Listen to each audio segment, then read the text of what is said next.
All who approve? Yay. Yay. Abstain. Not in position. Wasn't here. Yes, thank you. And with that, I would like to welcome Joel McKellen, who is assistant professor at Loyola. He is joining us on the commission, so welcome. This is his first meeting. We will now move into public comment. Each speaker is allowed to come to the podium and speak for 2 minutes. Gina will be keeping time, and we ask that as you approach the commission, you just lead with your name. Good evening. My name is Erica Smith. I'm the Deputy Inspector General for Audit for the Jefferson Parish Office of Inspector General. Kim is the 5th Inspector General that I've worked for. I left the New Orleans Inspector General office because I respect her. She supports my independence in doing my job and demonstrates a trust in me to do my job. The Office of Inspector General is not just the Inspector General. It's all of those people there, and some in the back as well. These are the people that are doing the work. This public letter that we issued was related to our core mandate, which is to prevent fraud, waste, and abuse. The fact of the matter is there was a pre-existing open item related to Jefferson Facilities, Inc.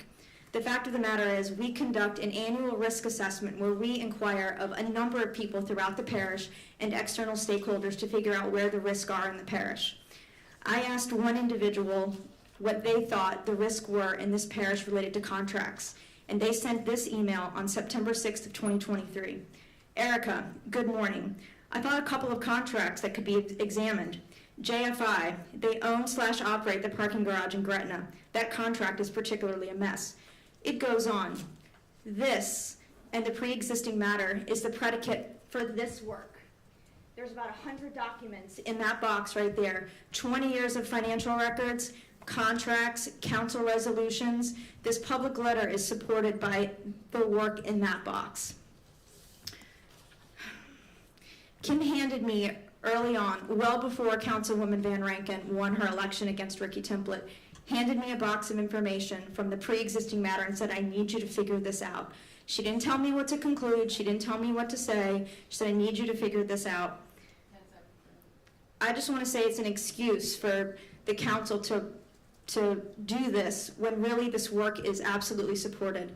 Instead of engaging in meaningful conversations and discussions about $10.3 million, they're attacking this office, they're attacking those people, and they're attacking her. It's unacceptable. Thank you.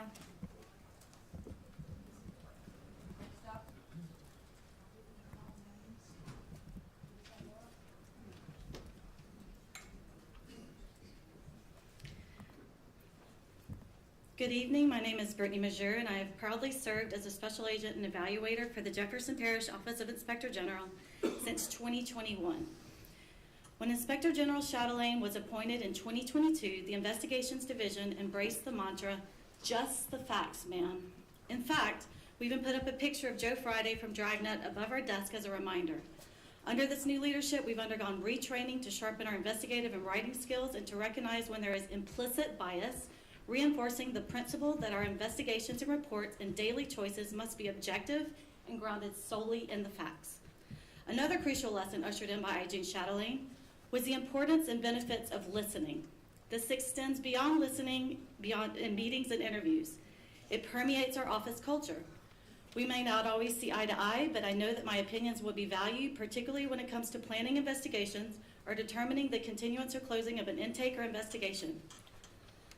This culture of candor and open dialogue enriches our work and strengthens the integrity of the office.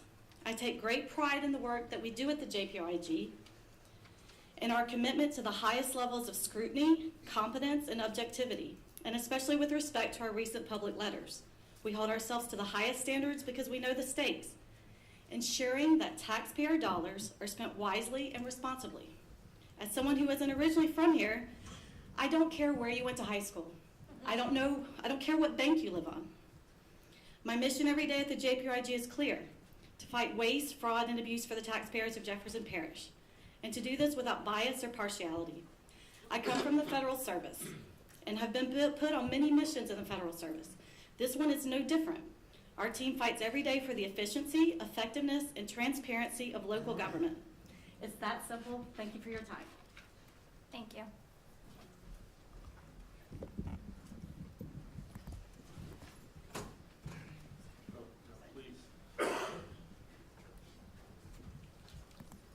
Sorry, need readers. I'm Mark Hadier. I'm a property owner in Jefferson Parish, and I wish to address you regarding the recent criticisms of the IG over a report, which raised serious questions about spending $10 million of taxpayer funds on a brewery and taco restaurant. By way of background, I had a 28-year career in municipal finance. The situation exemplifies why the parish has an ethics commission and why you appointed an independent inspector general to investigate potential waste, fraud, and abuse of public funds.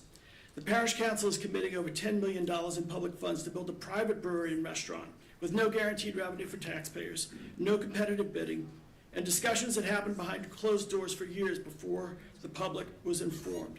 This clearly has the potential of waste, fraud, and abuse of public funds, and it certainly merits the attention of your inspector general. The criticism of the IG and her office for doing its job is nothing less than a scheme of distraction. When officials complain about the investigator, instead of addressing her findings, it demonstrates she's asking the right questions. Their aggressive response validates the importance of her work and it suggests there's even more to uncover. Your IG identified potential violations of state law regarding public funds and competitive bidding requirements. She is demonstrating true professional courage. Despite intense political pressure and personal attacks, she's maintained her focus on the substantive issues affecting the taxpayers. She is doing exactly what this ethics commission and the taxpayers of the parish need and deserve. The real question is why some are so desperate to silence her rather than address the serious issues she's raised. I urge this board to stand firmly behind the IG and send a clear message that we will protect, not punish, public servants who have the integrity and courage to speak up when they see problems. Let her do her job. Thank you.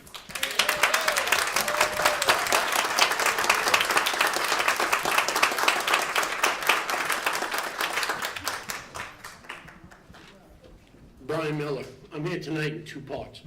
First and foremost, as a citizen, and second, as a West Bank Fire Chief. I want to speak on the current situation with the IG. I'm 57 years old, and when I was 17 to 27, I didn't know what a councilman was. When I was 27 to 37, I didn't care what a councilman was. At 37 to 47, I learned what a councilman was, and between 47 and 57, I've come to know what a councilman is. And what they, the council, need to remember, it's not them that make our parish great. It is the citizens that make up our great parish. From Kennebra to Gretna's Grates, from Metairies Heights to Wagaman Sites, and all between that. It's the very citizens and their differences that make us a great place to live and be and raise a family. However, in stating differences, there is still one very important similarity. The citizens voted for and approved and want a IG in place with necessary powers to hold accountable the very politicians and leaders who have access to our money. As a fire chief who has had previous experience with Ms. Chatelaine, I can say I don't agree with everything she does. However, she has always been professional and willing to converse, and I stand in support of her and the job she is diligently trying to keep transparency amongst our elected officials and our money. After all, it was in 2010, because of the actions of then Parish President Broussard and his cohorts, that pushed for the creation of the IG. In fact, some of the political leaders today who are talking about the powers were the very ones who signed and passed the ordinance back then. In fact, former U.S. Attorney Jim Letton stated, this case has served as a blueprint for the taxpayers, the citizens, to see how government is supposed to work, how it's not supposed to work, and how government can be abused. It's about the abuse of power and the authority by individuals who wield it. It's about using government for personal gain. Thank you.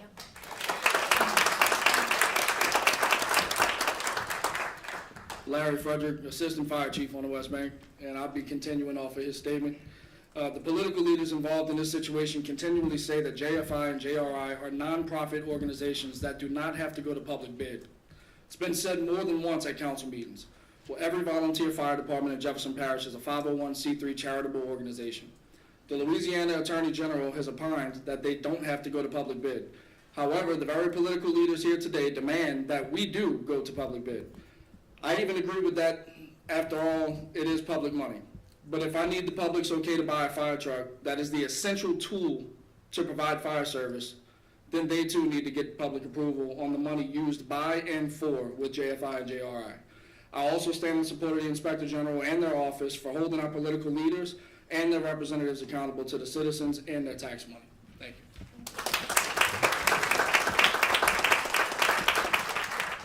Good evening. Thomas Bergman, Fire Chief from the West Bank.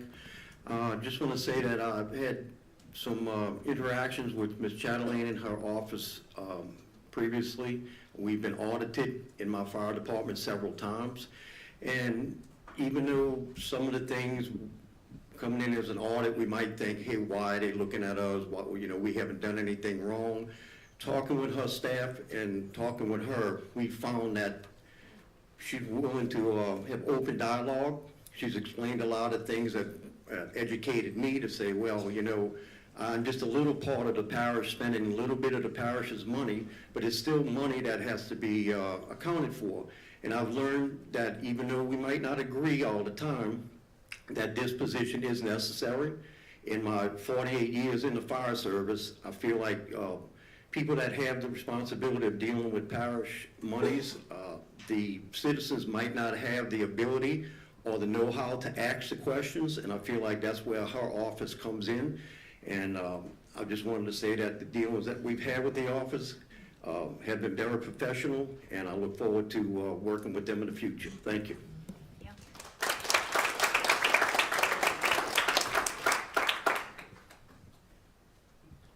Good evening. Michael Youngblood. Thanks for the opportunity to speak to you. And also thank you for having a public forum to support the IG. The IG's office is the direct result of the Aaron Broussard administration. It's voted in by the people of this parish. Now, to my knowledge, no one put a gun to any parish council member's head and said, you will run for public office. Oversight's annoying. No one likes it. But it's very necessary, and clearly necessary by the events we're seeing transpire currently. Now, in fact, as the council is currently constituted, it'd be a good thing to have more oversight. The current IG and her staff do a great job. They're speaking for the people of Jefferson Parish, and I could not support her more than I do. Thank you. Thank you.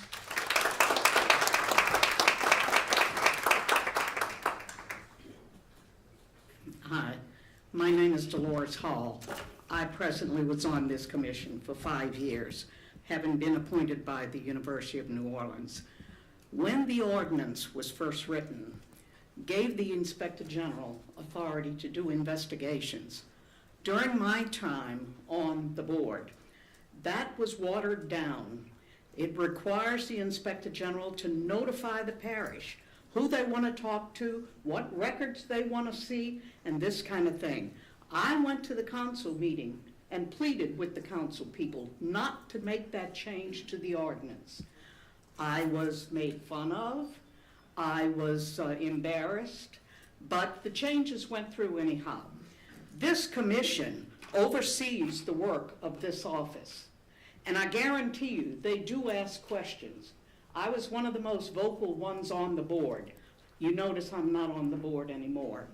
My term was up.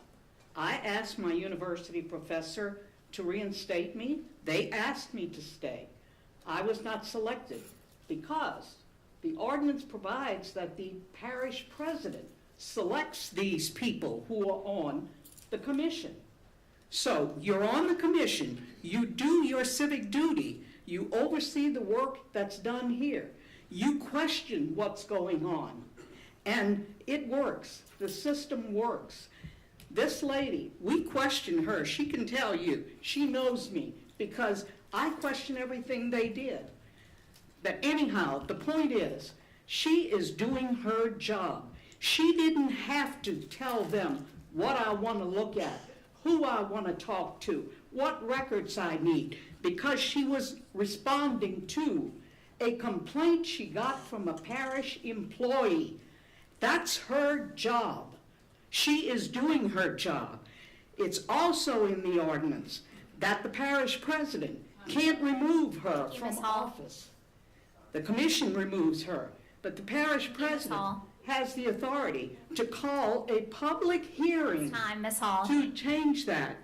And if For the that's fourth that time, meeting, Ms. Hall. I'm sorry, Thank you. I'm running over, but if that's that meeting, Thank please you, Ms. vote Hall. against it.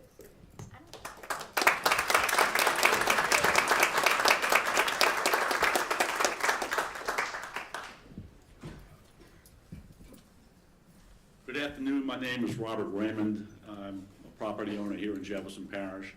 I just want to make a couple of comments about Ms. Chatelain's integrity. I've known her on a professional basis and on a personal basis for well over 20 years, and I cannot speak high enough about her integrity and her professionalism.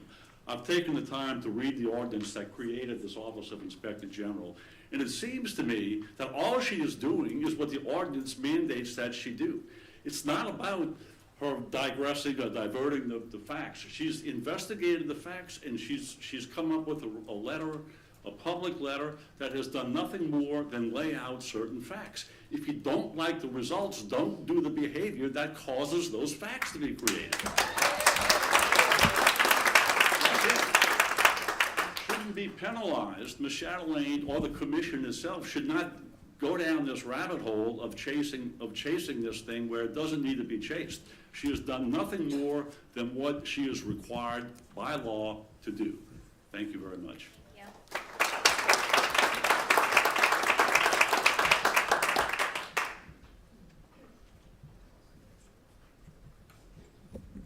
Good evening, I'm Mindy Punch. Misprision of a felony, conspiracy to commit bribery, wire fraud, theft of taxpayer funds.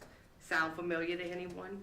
Between January and March of 2010, the parish president, his wife, a former employee, the Jefferson Parish attorney, and the Jefferson Parish CAO resigned pending federal investigation, later pleading guilty and/or convicted. In 2010, an advisory committee was formed by the parish council who ultimately recommended establishing the Office of Inspector General with the broadest authority possible. In 2011, voters, me, everybody in this audience, we, the people, taxpayers, approved amendments to the parish charter to establish and fund this office. In December of 2013, it begins. The IG's authority is limited, temporarily denying access to parish emails, and by 2019, the IG ordinance was permanently amended to limit access to all parish records and subject access to the parish attorney. Why? Now here we are again, where that feels like the watering down of what citizens obviously wanted and paid for. Tell me, how do officers the Inspector General has investigative power over decide what the rules will be? So if it doesn't work for you, just change it, right? Do you even hear us, anyone? The Inspector General and her office may not be perfect, neither is yours by any stretch. But I believe they have done a tremendous job in giving us what we pay for.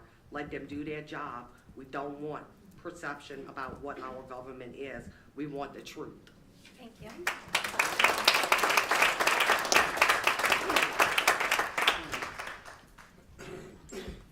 Hi, my name is Adrienne Rishu. I come today in support of the Inspector General and staff. If you haven't noticed, by the most recent election, we the people are exhausted.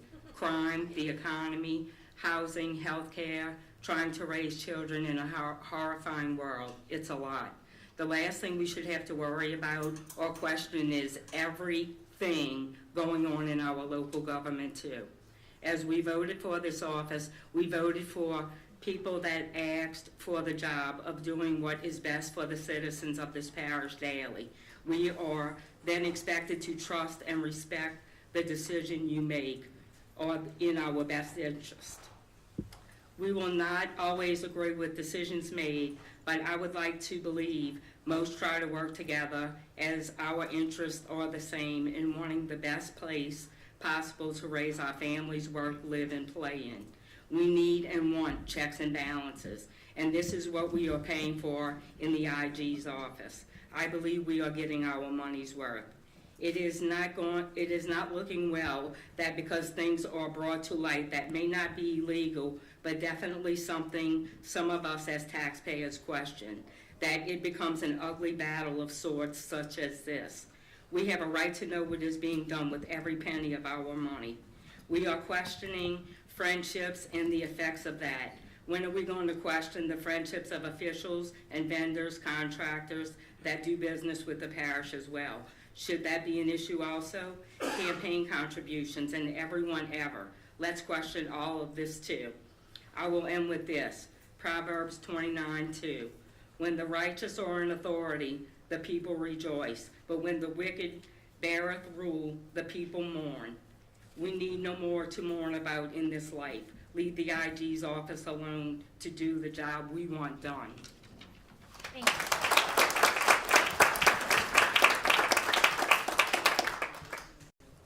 Last call for public comment.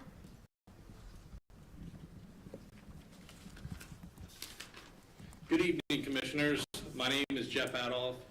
I'm the Deputy Inspector General over investigations at the JPOIG. While I usually prefer to remain behind the scenes, I feel compelled to address the growing misinformation surrounding our office and its operations. Complaints or allegations come to our office as intakes.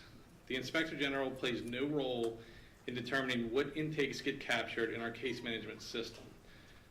All written allegations get captured, and all verbal allegations are captured, provided the office has jurisdiction over the matter. Kim Chatelain does not dictate intake contents or determine what is investigated. That responsibility lies with me and my team. IG Chatelain's involvement is focused on ensuring we have the resources needed and that our work is completed timely, impartially, and thoroughly. She has never refused to investigate any matter. Furthermore, she consistently advocates for fairness and supports our professional judgment, values that our office holds sacrosanct. On October 16th, the Council voted to select a law firm to investigate the JPOIG for potential ethical violations and professional misconduct. Part of the body of that resolution states, the Inspector General has not conducted and or provided a report about several known and publicized complaints, and it listed 3 items. Every single allegation received by our office is assessed. If we're unable to independently verify the facts to substantiate the allegation, it is closed. This requires us to become experts, independently collect facts, and make a determination on whether a policy or law may have been violated. You may not always agree with our determination, but I can guarantee you our position is supported by facts. So to be clear, we only report facts, and we can only look into things that we know about. Thank you.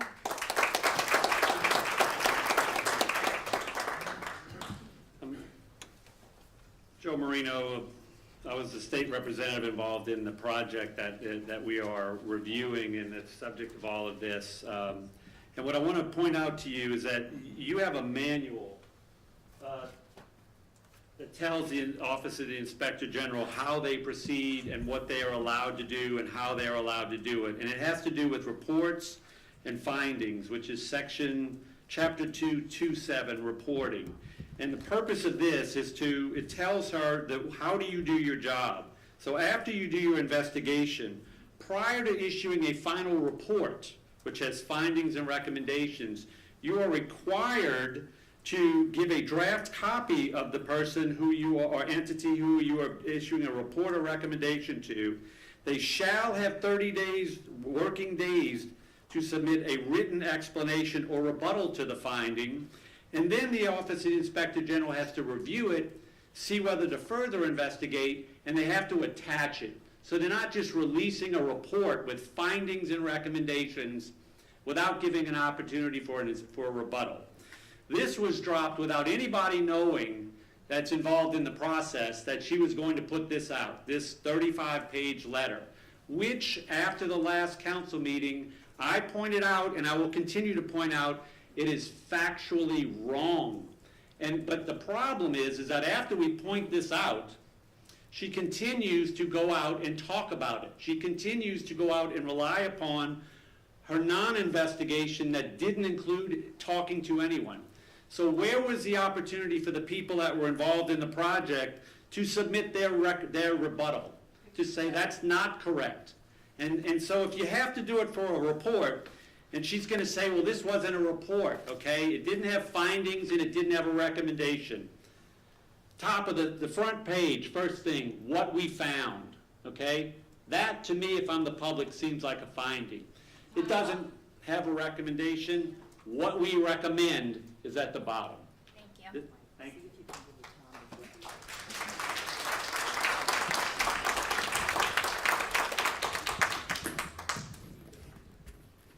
Good evening. My name is Al Abwali, and I'm a special agent with the Jefferson Parish Office of Inspector General. I wanted to take a moment to speak on the record as part of the Investigations Division that handles intakes from the public. I routinely engage with my colleagues and supervisor through open discussions on whether or not we are to pursue or close a complaint. Many factors are considered. Never do I feel compelled to not properly vet any complaint for political purposes, nor am I given direction by managerial staff to do so for political reasons. If I have a difference of opinion from that of leadership, I respectfully make my position known and offer counters explaining why this complaint does or does not have merit based on the evidence. I wouldn't have accepted this position, nor would I choose to remain employed here if I felt like I was not heard or that I could not do my job due to political interference, political pandering, a hidden agenda, or anything of the sort. My background comes as a former Code Compliance and Enforcement Inspector for Jefferson Parish, assigned to the Tarrytown area. And many in this room know if there was a legitimate complaint submitted to the parish that violated an ordinance, after investigation, I issued code violations to whoever was in violation. That included friends, neighbors, and even some relatives of mine. I did it because it was never personal. I took the job seriously. I had a job to do for the public. And I believe in good government. I believe in letting our office do our work, letting the Inspector General do her job as the ordinance and the charter allow. And if I didn't feel this way, if I felt like we were operating in some kind of mannerism where we're appeasing a political office, I wouldn't be here. Thank you for your time. Thank you.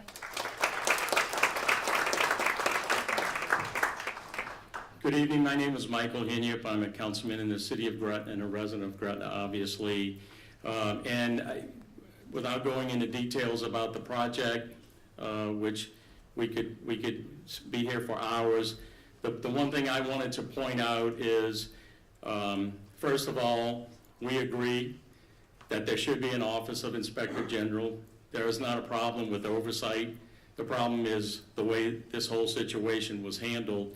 And when we look at the ordinance, as someone pointed out earlier, what the rules are in the ordinance is, my question is, I never read the rules, I never read the ordinance, but my correct question is it appropriate for the Inspector General to immediately after issuing the letter, go on a road to all of the civic associations to talk about this project, and immediately after issuing the letter was on the news at 7:30 in the morning. So it's just odd the way this whole thing went down. I think it was handled inappropriately. I think it was handled recklessly, and I would question the way the process was handled for the entire letter, the entire process. So that's a concern we have, or that's a concern I have, is how the whole thing went down and how it was presented to the public. So thank you. Thank you.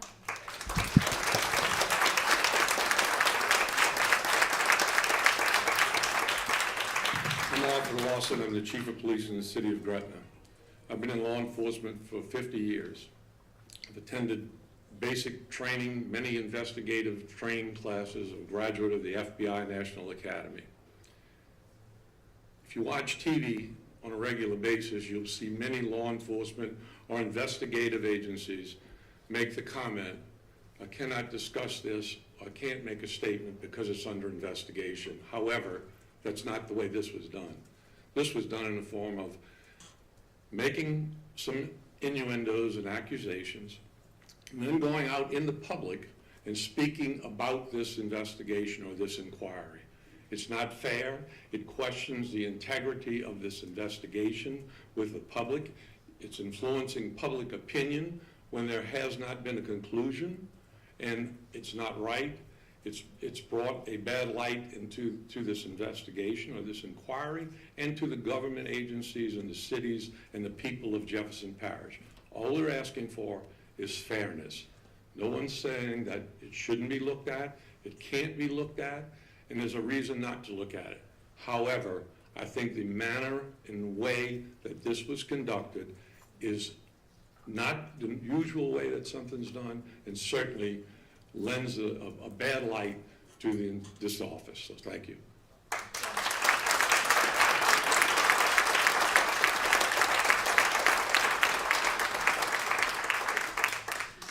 My name is Michelle Tusvich, and I am from Wagaman, and I am a member of the civic associations and that she has went to.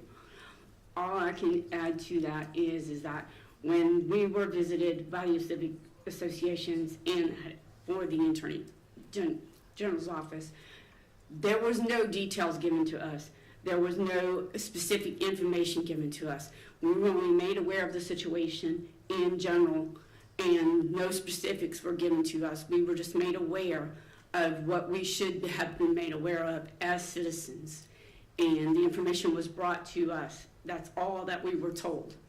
So we were just being informed as citizens, which is part of her office, and that is her job, to make us aware of what is going on. So I just needed to make that clear. So we were not given any specific details as far as what was going on with this investigation or anything. We were just told what, as a citizen, we should have been told. So I just needed to make that very clear. Thank you.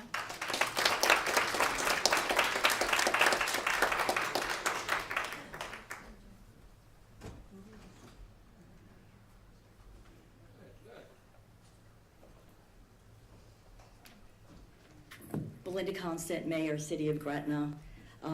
It's unfortunate that we are where we are today. I thought months ago this would have been put to bed and we would be cutting, we broke ground and we're looking forward to cutting a ribbon on a project, a kingfish development project, not a restaurant and a taco stand and a brewery.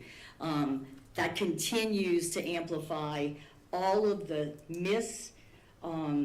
all of the things that are being put out publicly that is wrong, and the facts are distorted about this kingfish development and the reality of how it developed over time 4 years ago. Council has voted on this so many times, unanimously. Why 4 years later are we talking about this now? Look, I grew up professionally in the court system. I respect every step of what protects democracy. And I have nothing but respect for the people that are here speaking on behalf of their director. But there is a way to do things publicly that should not involve reputations being slandered like mine, and the city that I serve being slandered for no reason. It has been stated there is nothing illegal about this. There is nothing unethical about this. I've reached out more than once to try to answer questions. Let's sit down and talk. What is the problem here? This is not the way this office should be. This has been weaponized, and it's been focused on Gretna projects, not just this one. Gretna has been dealing with several things over the course of the last months in front of this council. I have not been to this council in the last 10 years. I've been here every month for the last 4 months because of things that are being investigated in this city. For what reason? There's a lot more, and it's unfortunate that I am held to 2 minutes because you need to have a better understanding of what's going on in our community on the West Bank with the IG, who should be an independent investigator, going to community meetings and telling things that are wrong. It's lies, it's misinformation.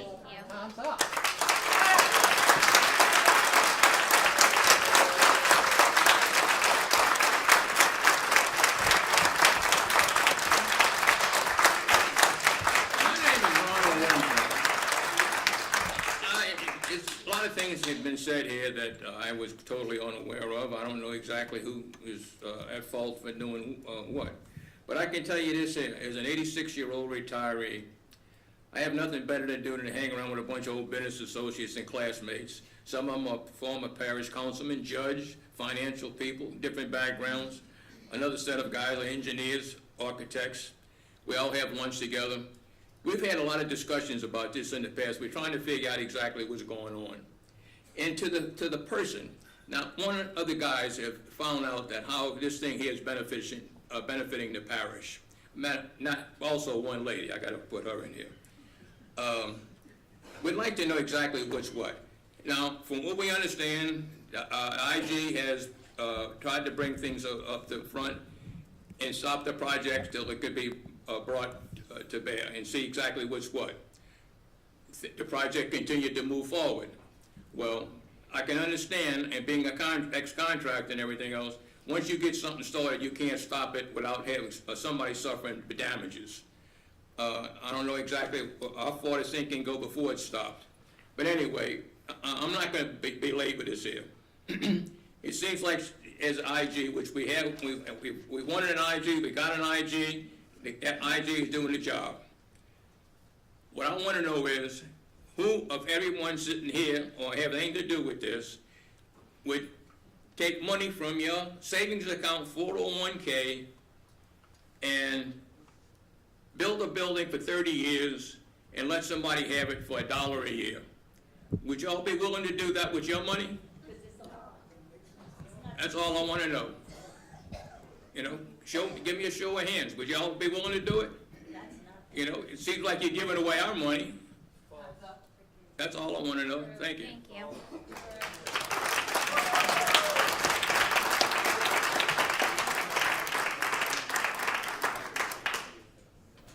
Ronald Wim Ryan, R-O-N-A-L-D-W-I-M-B-R-I-N. Welcome, Brett Lawson, currently Councilman Hans Logeberg's Chief of Staff, formerly Councilman Ricky Template's Chief of Staff.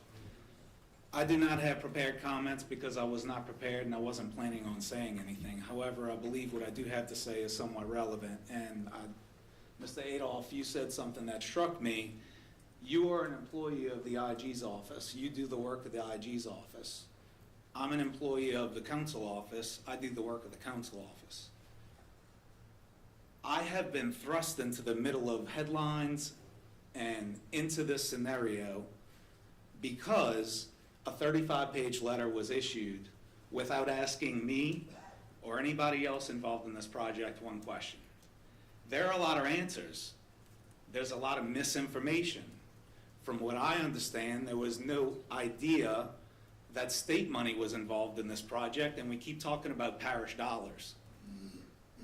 There's a big issue when someone gets accused of something or when a project is painted in a certain light. I can tell you that I put a lot of time, effort, volunteer hours into my community, and it's done with a good heart. And I shouldn't have to explain to a visitor of my home why my name is coming up in the news. And that may not have been your intention, but that's what happened. So why was I not asked a question? When you needed something from the council, for almost 20 years now, I've been working here. People know how to get in touch with me. My phone rings until 11 o'clock at night. I just want to know why.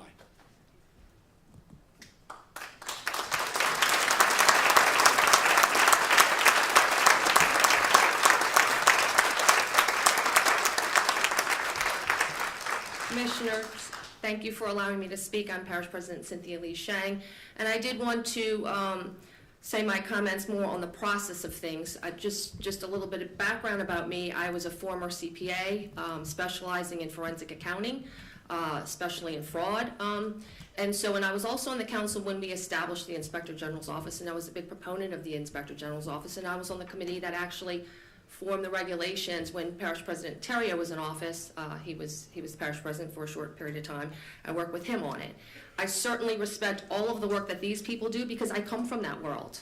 I was ordered at one time to be in the Inspector General's office in New Orleans.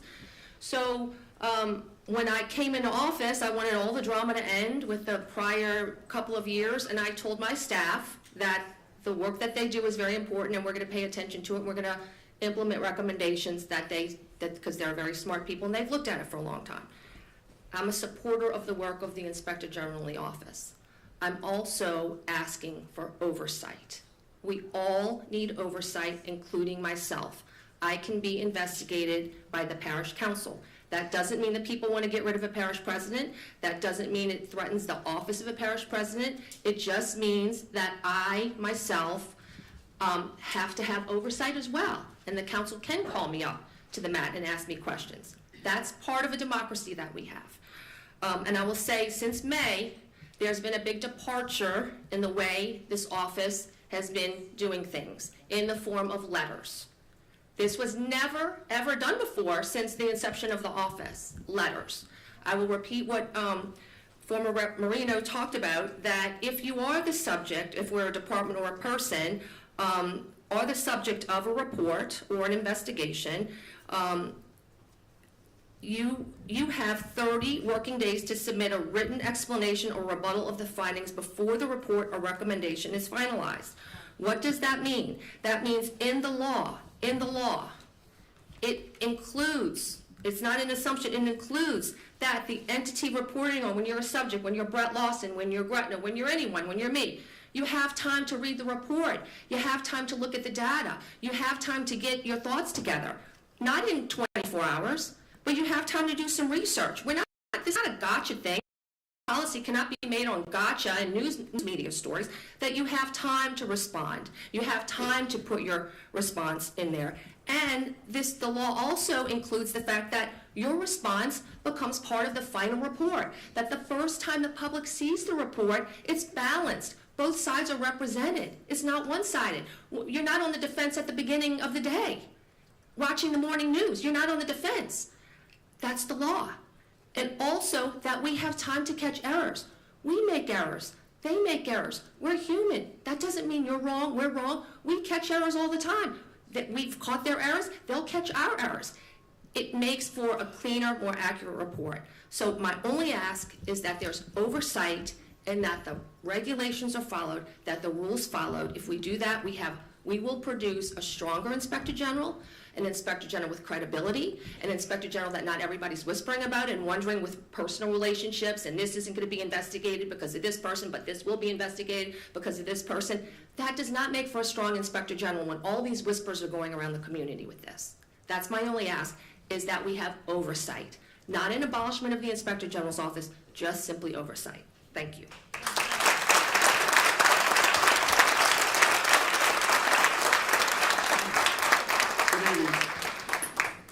My name is Vincent Cox. I'm the current representative for District 85, and since this report's been released, what it's done for me is make half my district mad at the other. That's basically what it's come down to for me. But those politics aside, my ask is for impartial and independent. I rushed from Baton Rouge to the last Tarrytown Civic Association meeting, and during the meeting it was impartial and independent. But after the meeting, I'm using these words because Mr. Randolph used them, he's giving a biased and political opinion to a member of the Tarrytown Civic Association. I would be mad too if I lived in Tarrytown and Gretna was getting everything. So if we're gonna be impartial and independent, do it every day of your life.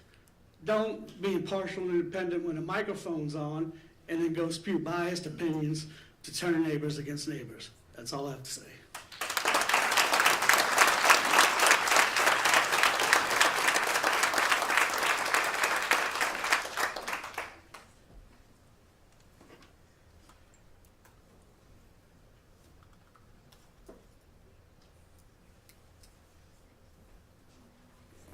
Good evening, everyone. I'm Ricky Template. I'm just here to speak once again on an item that you're all very much aware of. This is probably the second time, probably in the 10-year history, that the IG's office has been involved with Jefferson Parish. I was here when the voters voted to have an IG oversee the parish's for economic development purposes of not having fraud, theft, or corruption. And the people spoke loudly about that, and it's very important that we protect the integrity of that position. I too have had people wanting to know about the 37-page report of, which is not a report, but is a letter, wanting to know what's going on. We've made sure every T was crossed and every I was dotted through the process of this. Everyone worked hard. We had 7 council meetings that I know that we voted on unanimously, that everybody voted for this, making sure it was a good project for Jefferson Parish as a whole. This money that was dedicated to this was from the recovery dollars from COVID that was designed for economic development. This is an economic development project. To sit here and say, I think Representative, or past Representative Joe Marino stated that the facts of the report are not correct. I would say that that is true. The facts of the report is not correct. There's not a lease for $1 a year. I don't know where that comes from or where it's found at, but you show me where there is $1 a year for 30 years for this property being leased, and I'll say we're wrong. There's a lot of things that are incorrect in the information on how it was gathered. I was never asked a single question about the project, and I would have been glad to answer any questions that came my way. Thank you.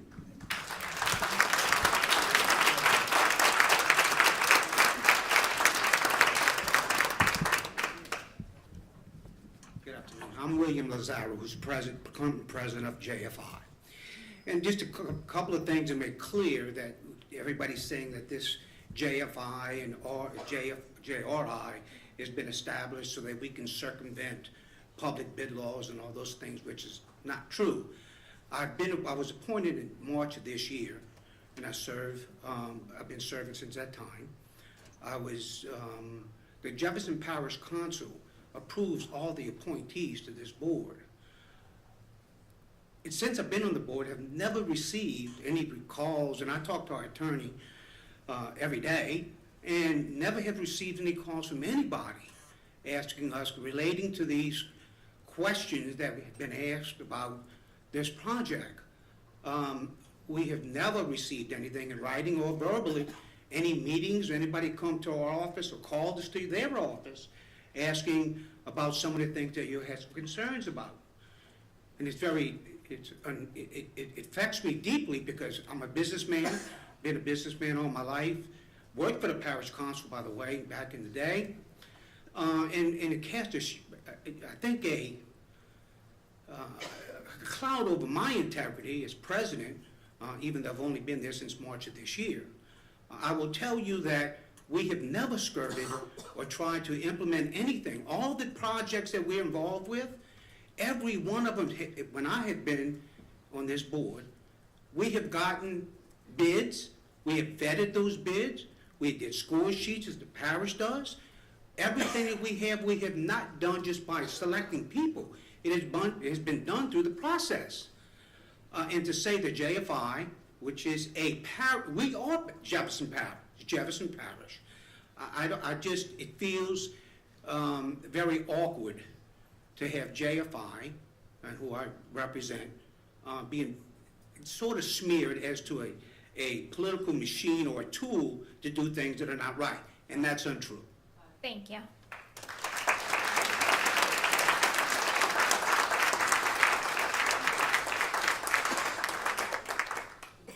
Any other public comments?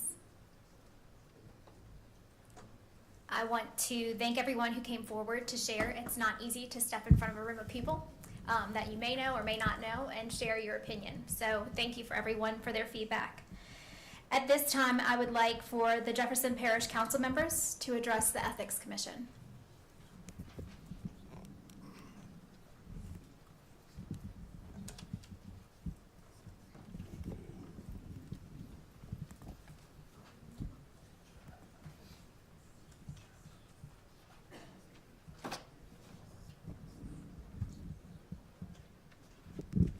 Good afternoon.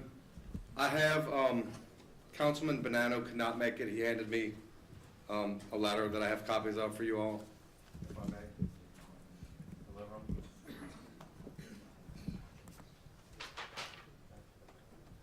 Before you go, I also have some handouts.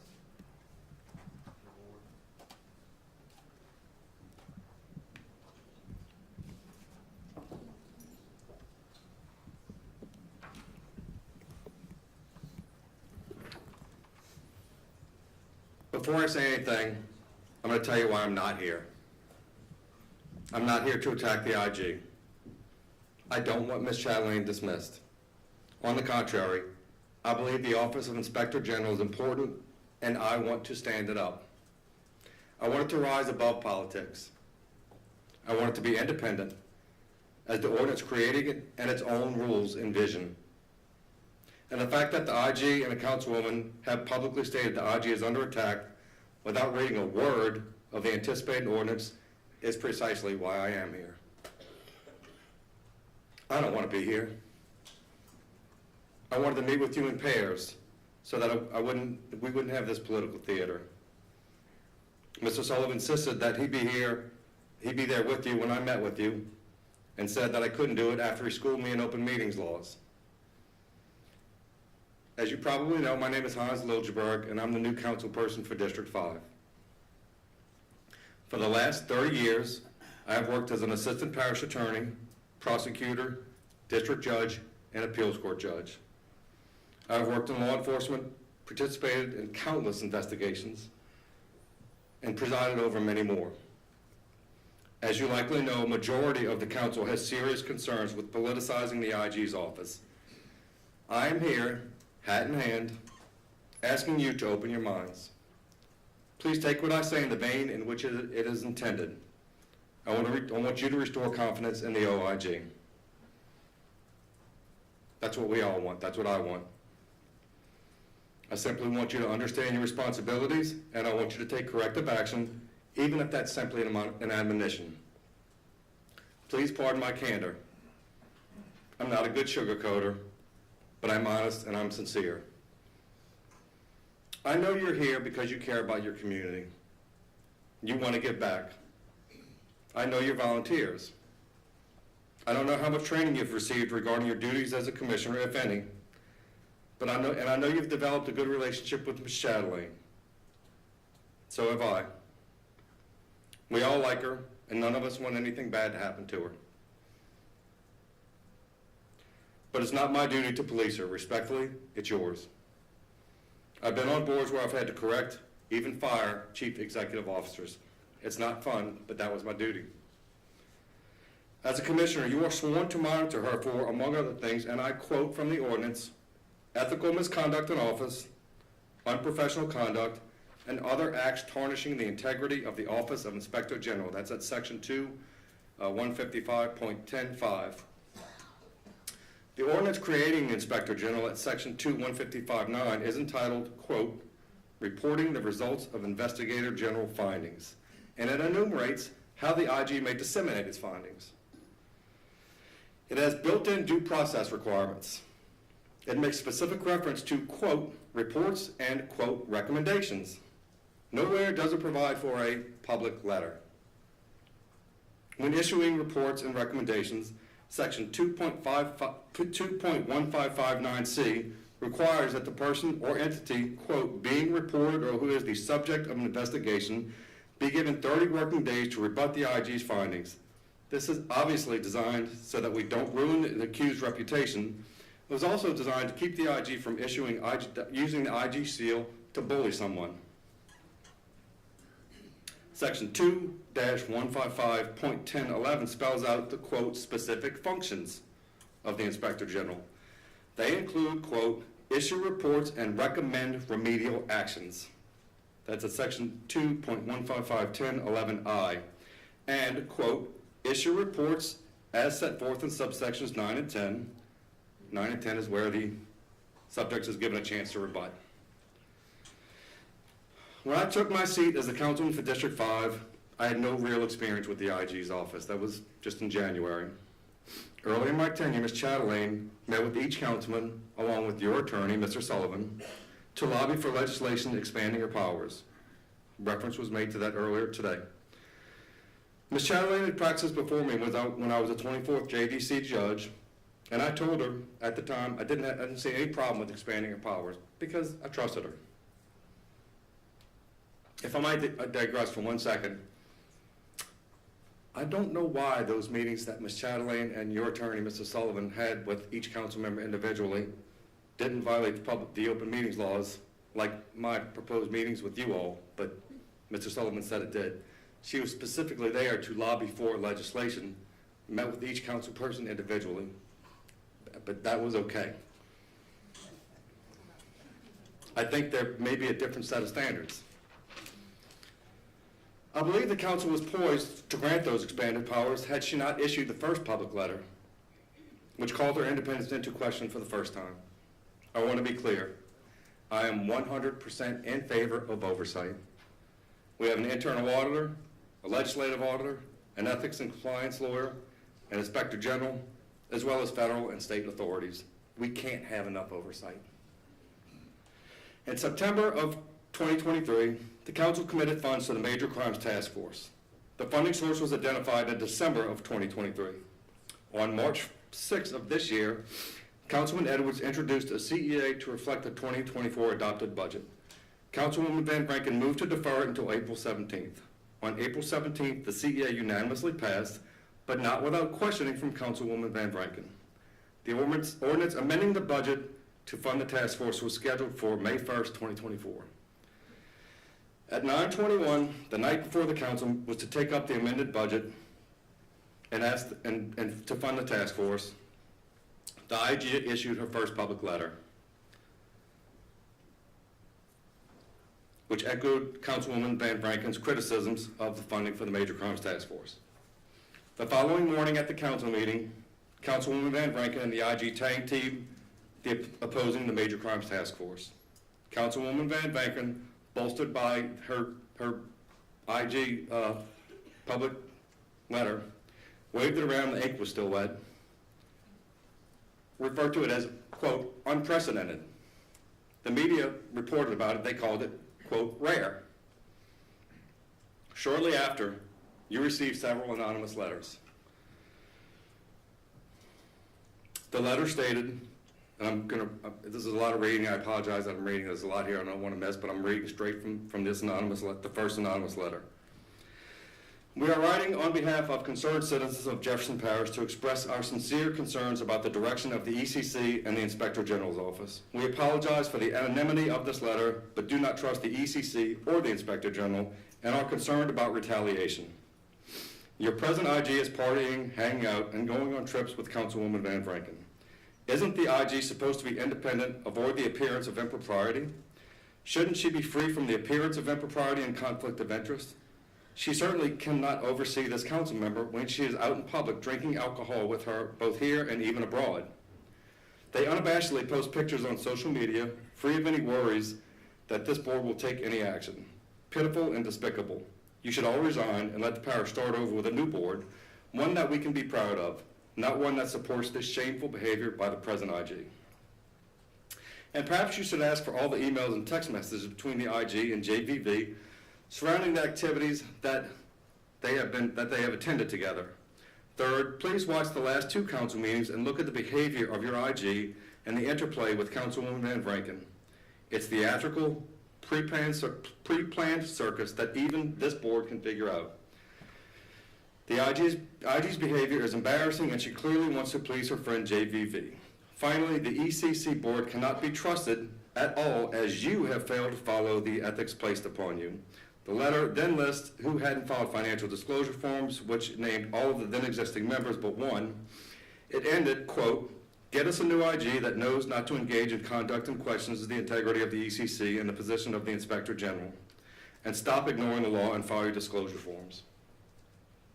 That letter wasn't an indictment of Ms. Chatelain or Councilwoman Van Branken as much as it was respectfully of the ECC. It highlighted a long and close friendship, not to embarrass them, but to ask you to investigate it. They also highlight, again respectfully, the ECC's shortcomings and the lack of independent legal advice you're receiving. You held a meeting on May 10th and discussed the letters. In preparation for this appearance, I watched that meeting. I was frankly amazed at what I saw. Instead of an investigation, everyone in this room circled the wagons to protect the IG. The only thing remotely resembling an investigation was the assertion that a board member and the ECC lawyer reviewed the IG's intake process and were satisfied that there was no conflict. I was stunned that no one actually read the enabling ordinance. Section 2-155.1011Q doesn't speak of satisfying a conflict with a Chinese wall or somehow making the conflict go away through an intake process. It states, quote, when the Inspector General has a reason to believe he must recuse himself from a matter because of a potential conflict of interest, the Inspector General shall refer such matter to the District Attorney, the United States Attorney, or all appropriate law enforcement agency, or other, appropriate law enforcement agency. It's not discretionary, it's a shall. Ms. Schnabel, who has practiced law before me and whom I respect as a lawyer, was touted as an ethics expert. She opined that there was no appearance of impropriety because there was no impropriety. For example, or that is, the IG only issued a letter criticizing the funding of the task force. Nothing improper. She also likened the IG's friendship with Councilwoman Van Vranken to friendships between judges and lawyers. As a judge for 2 decades, that analogy was way off the mark. Judges can be friends with lawyers. That's not a problem. But judges cannot be friends with litigants appearing before them. In this case, the councilwoman was not advocating on her own behalf like a lawyer does, on a client's behalf like a lawyer does. She was advocating her own position, which makes her more like a litigant. So while I disagree with Ms. Schnabel's, judges must recuse when they are friends with a litigant. So while I disagree with Ms. Schnabel's analogy, I was even more stunned, again, that no one cited the proper standard. Mr. Sullivan said the IG's intake procedure satisfied him, and Ms. Schnabel said there was no appearance of impropriety. Everyone's happy, Kim's protected, let's go home. But the standard is not appearance of impropriety. The standard is appearance of independence. The rules governing the Inspector General use some variation of the word independent over 120 times. And the inartful anonymous letters tried to point that out. Unfortunately, that person hadn't cracked the book either, so they didn't know the proper standard. So even as if Ms. Schnabel argued there is no impropriety, the concerted effort and timing of the first public letter, coupled with the world travel and close friendship, creates the appearance that the IG is carrying water for a councilwoman. That's the very definition of appearing, not appearing independent. Mr. Sullivan recognized that the anonymous letter's assertion that the ECC was remiss in failing to file its financial disclosures. He said he owned those mistakes and that he would correct it. Many of you have filed your last financial disclosure, but you are required to file all financial disclosure forms for your term in office. As former board members, they are required to file their disclosure forms, even though they're not here anymore. Whatever ones they missed still need to be filed. They're still in breach. I don't blame anybody here for not filing. Again, you're volunteers, and to be perfectly honest, I think it's an unnecessary burden for you as volunteers to have to file financial disclosures. But you should be properly advised of the requirements, and I'm confident with the proper legal advice, you'd all be in compliance. So that meeting ended with not a word about any investigation or deliberation on the independence or the appearance of independence of the Office of Inspector General. You were never apprised of the proper standard. 5 months later, the IG issued a second public letter. Like the first one, it advocated the position of Councilwoman Van Vranken. The Blue Pub project is, by all accounts, legal. Before infusing money, the state did a deep dive on the project and deemed it legal. Every CEA signed by the parish was stamped by the parish attorney as legal. Councilwoman Van Vranken voted for it 7 times. She didn't have a problem with it until the Gretna incumbent refused to step aside when she announced for a seat. Even Ms. Chatelaine has said the Brew Pub project is legal. The only person now saying the project is not legal is Councilwoman Van Rankin. And that's done at Civic Association meetings with the IG in attendance, who doesn't correct her. The public letter was criticized by the parish president, the parish attorney, the entire council except for Councilwoman Van Rankin.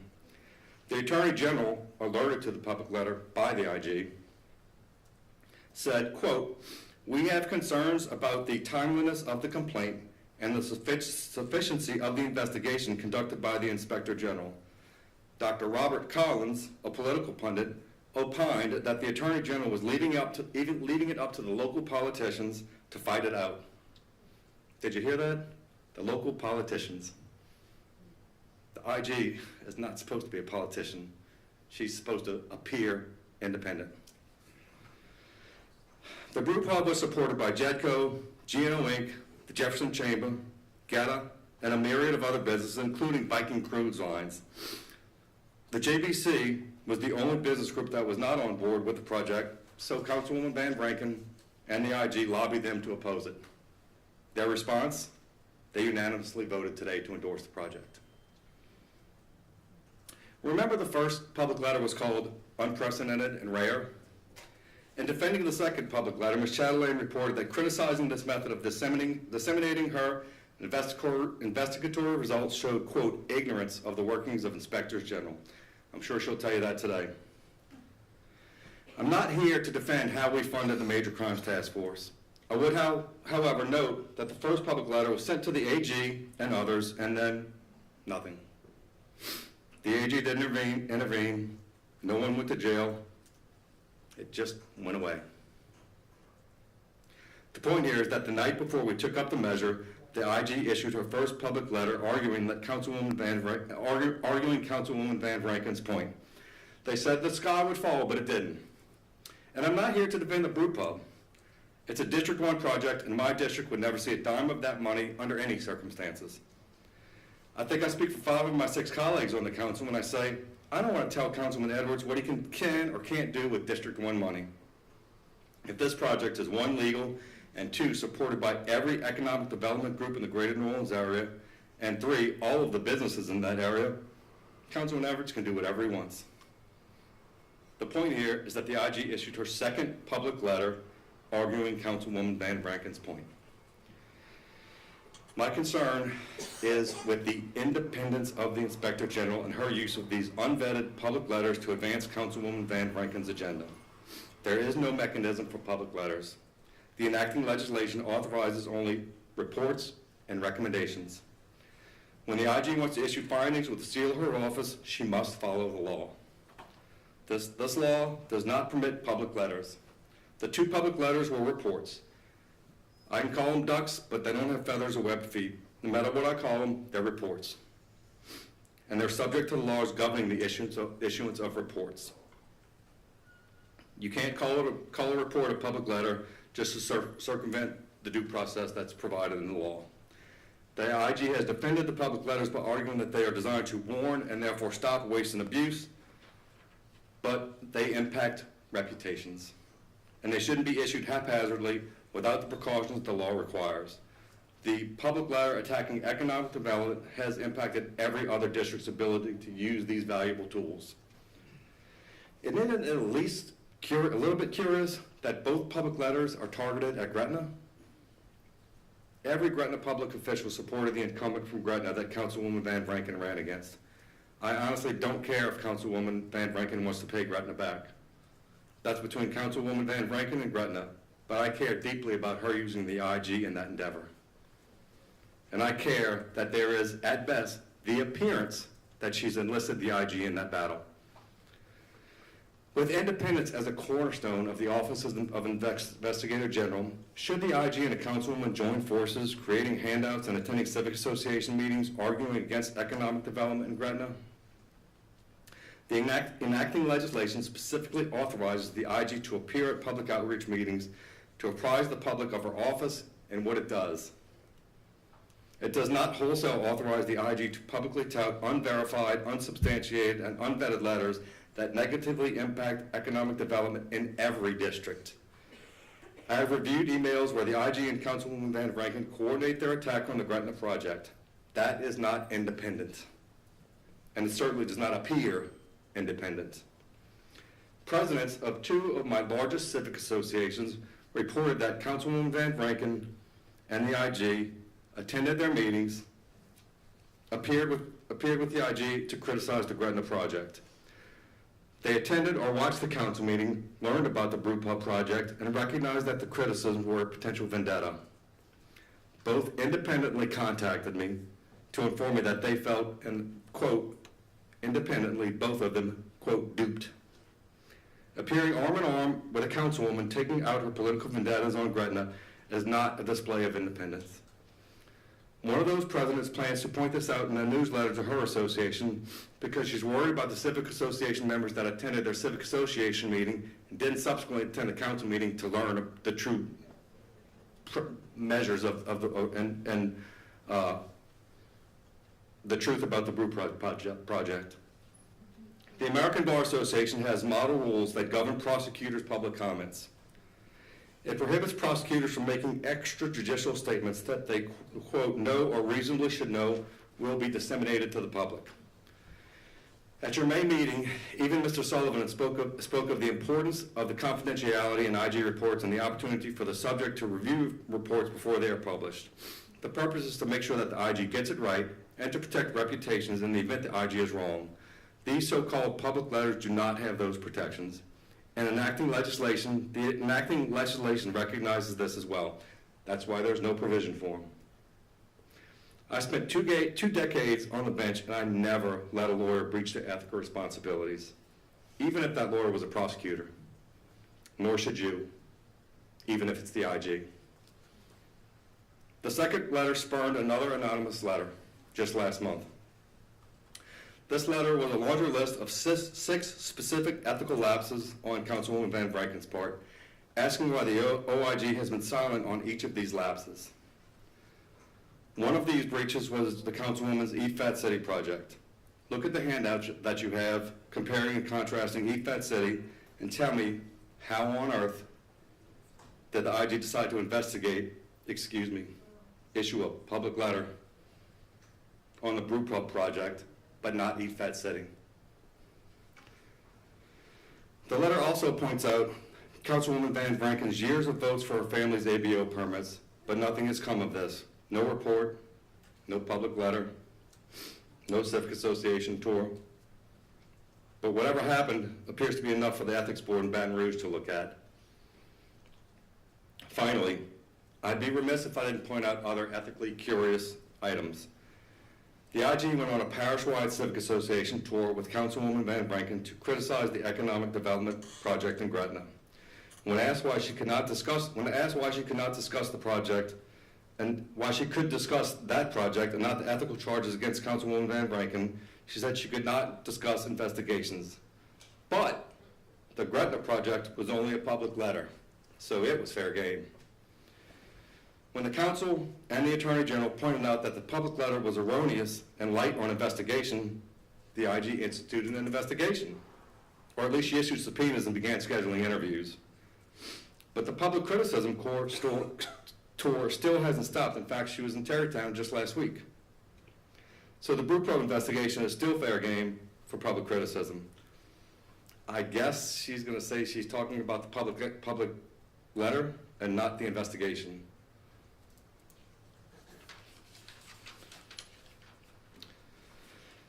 And when I received that public letter, it said it could not be disseminated until midnight. A reporter called me about an hour after I got it. By its own terms, I couldn't share it until midnight, but somehow the press already had it. The next morning at 7 a.m., I saw a pre-recorded interview with the IG. Again, rules for thee, but not for me. I also watched a Fox 8 reporter ask the IG if Councilwoman Van Rankin gave her the information about the Brew Pub, and she said, quote, no, but it was a council member.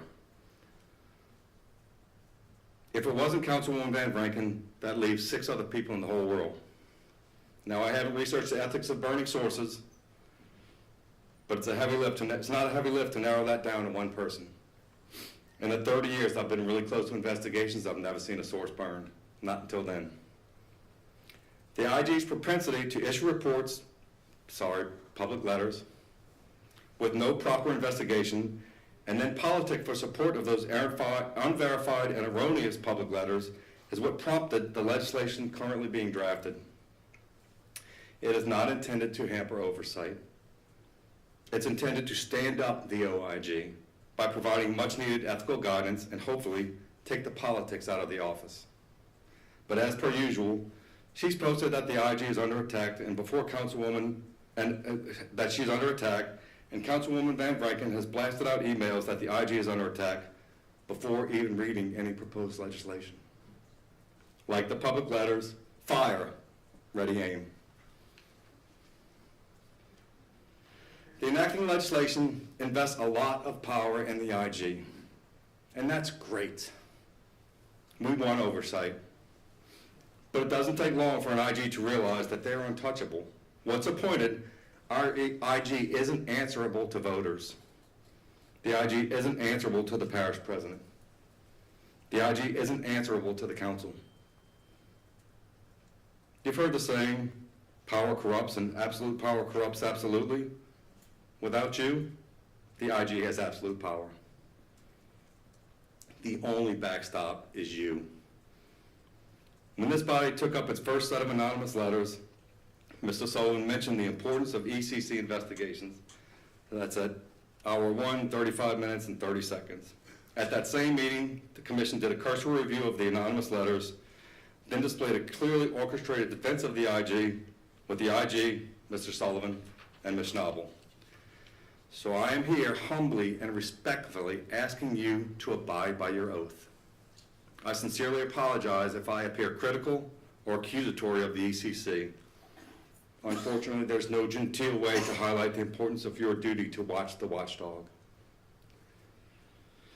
You are vested with upholding the integrity of our Office of Inspector General. You had a chance in May and you did nothing. You didn't even say, we've investigated this and find nothing. You simply said the IG's intake process is fine and there was no appearance of impropriety, both of which are totally irrelevant under the law and regulations. There was no mention of the correct standard. No one brought up an appearance of independence. I like Kim. I like Kim a lot, and I don't want her terminated. But I do want her to abide by the law and the rules that are applicable to her office. I want her to abide by the rules that have her signature at the bottom of them. You have that power, and respectfully, it is your duty to force her to. I leave you with this. The OIG is an important office. It must be independent. It must appear independent. As Ms. Schnabel noted at your May meeting, the power of the IG is in the pen. It is tasked with issuing reports and recommendations and to ferret out fraud, waste, and abuse. It is not the IG's function to lobby support for her reports or even her public letters. It's certainly not the IG's function to join forces with a well-known ally to carry out well-known political vendettas. I tried to meet with you all personally so that you could ask me any questions you had. I'm happy to answer any questions. If you're not comfortable, please call me. I'm easy to find. Again, I want to leave you with this. I don't want anything. All I want is for you to recognize that the office does not appear independent. What y'all do about that doesn't matter to me. Thank you.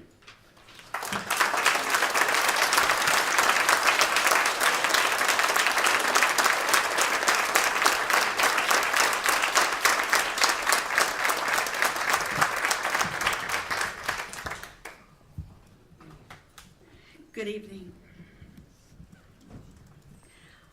Before I go to my prepared notes, I just wanted to let you know, I'm Marita Bohannon. I'm the Councilwoman for District 4. And although it may just be Hans and I that speak tonight, I know that Councilman Bonanno gave you a letter. We have Councilman Byron Lee here with us and the support of Councilman Marion Edwards. The 5 districts are here asking for your help. So I'm, like Hans Licherberg, I'm new to the council, but I have to tell you my experience like his is nothing new. I am a practicing attorney for over 20 years now. I'm a mediator, and prior to the council, I was a magistrate judge in Kenner for over 7 years. More importantly to your meeting and the topic today, I was appointed by the Supreme Court as a chairman for the disciplinary committee. The disciplinary committee presides over the naughty lawyers that are accused of doing some kind of wrongdoing. We sit in a panel of 3, 2 lawyers and 1 non-lawyer, and we hear the testimony and the evidence about that lawyer's accusations. And then we make a finding as to whether they are guilty or innocent in some manner and sanction them if that's warranted. So in this regard, what we did was very much like what you do. I sat there on the disciplinary committee for 8 years, some of the proudest years of my life, even though I have to admit, sitting judgment over another attorney as a practicing attorney and knowing how hard it is to be an attorney was never, never easy. So me being in front of you today, it's one of the hardest things I've done in my professional career, to stand and ask for your help against another attorney. In Louisiana, we have a very rich history of policing our own. The disciplinary committee is made up, like I said, of the 2 lawyers and the 1 non-lawyer, but it was always the lawyers that wanted to issue the harshest sentence. This is because, for most of us, the skill of practicing law is hard-earned. It's steeped in tradition, and it's known for honor.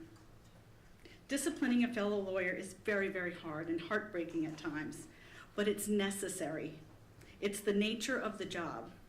People need to trust lawyers and judges in order to believe that they will be treated equitably.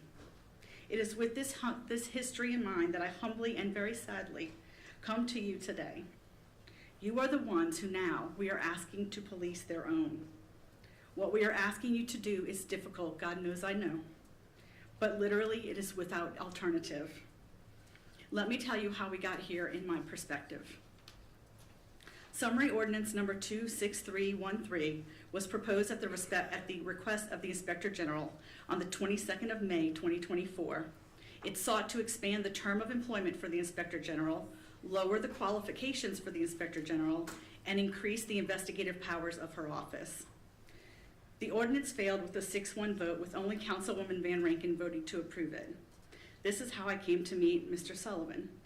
He came to my office to lobby for that 3rd term. He came to the council meeting to lobby for the 3rd term. And it wasn't until I was some time in that I realized he actually didn't work for the IG, that he actually worked for the ECC.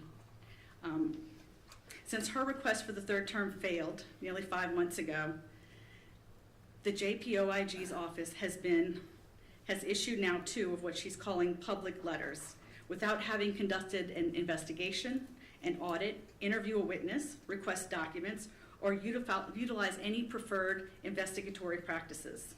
This conduct is in direct contradiction to the Jefferson Parish Code of Ordinances, and specifically Section 2-15510 and all the sequencing parts of that ordinance. There is absolutely nothing in the Code of Ordinances that permits the IG to issue a public letter, and these 2 letters are the first of their kind in the history of the IG's office. In the ordinance, which discusses the OIG, they only acknowledge one type of writing to be done by her office, and that is a report, which could contain an audit, a recommendation, or an investigation. The ordinance is very clear, but the report must follow very specific requirements, including notice and time to respond, all of those things that were not followed when issuing her public letter. In the ordinance, both prior to and following the release of these public letters, the IG began a public relations tour, making several television appearances and attending civic association meetings with Councilwoman Van Rankin, where she handed out a flyer that was titled "The Facts," despite the confusing and potentially misleading nature of these facts.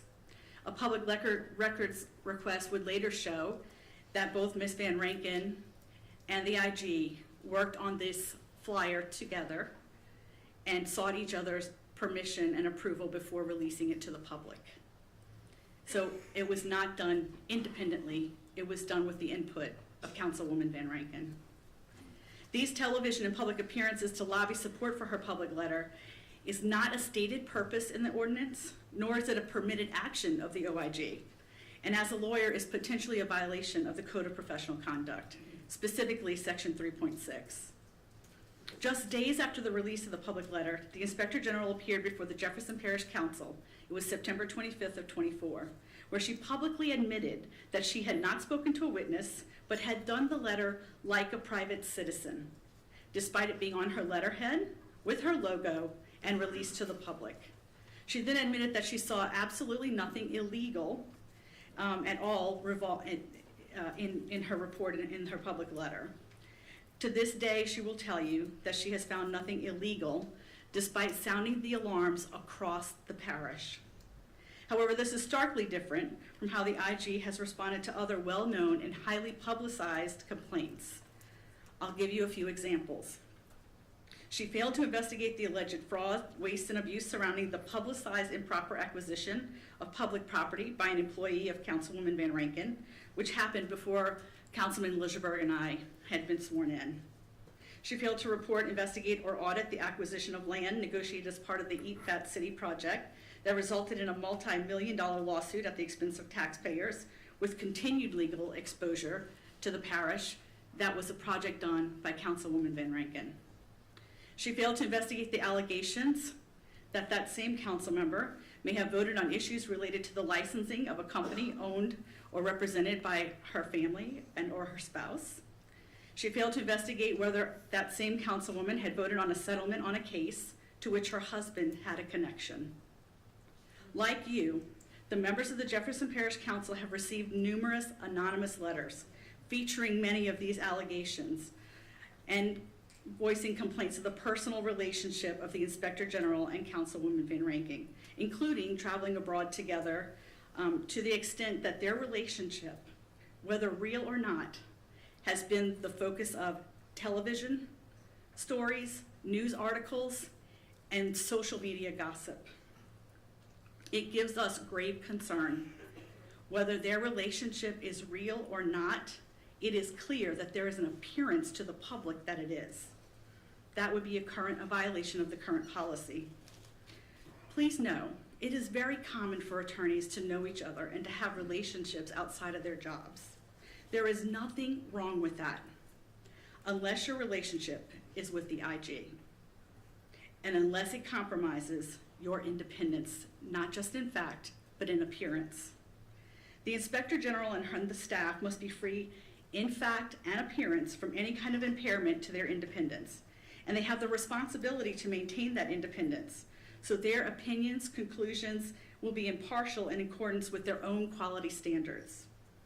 Currently, our Inspector General has issued 2 public letters without having conducted any type of investigation, as we've discussed many times today.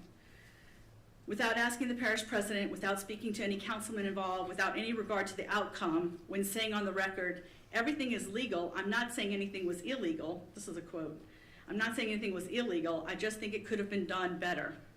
So she sounded the alarms. She then told us that she had been investigating this for a year.